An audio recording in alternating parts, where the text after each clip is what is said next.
মুশরিকেরা বুঝাতে চাইলো মুহাম্মদ এক আল্লাহর দাওয়াত তুমি দাও, ওই আল্লাহর নসবনামাটা আমাদেরকে শোনাও, মানে আমাদেরকে বলো তোমার আল্লাহর আব্বার নাম কি, তোমার আল্লাহর আব্বার নাম কি, তোমার আল্লাহর আব্বার নাম কি, তার বাবার নাম কি, তার বাবার নাম কি। যৌক্তিক প্রশ্ন না?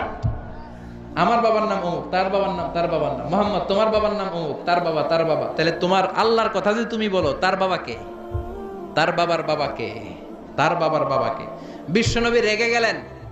সাইয়েদনা জিবরাইল হুট করে আকাশ থেকে নেমে আসলেন, এসে বললেন নবী রেগে যাবেন না, ওদের এই প্রশ্নের জবাব দেওয়ার জন্য 4টা আয়াতের একটা সূরা আল্লাহ নাজিল করেছে, আপনি উত্তর দেন। কুল হুয়াল্লাহু আহাদ আল্লাহুস সামাদ লাম ইয়ালিদ ওয়া লাম ইউলাদ ওয়া লাম ইয়াকুল লাহু কুফুয়ান আহাদ।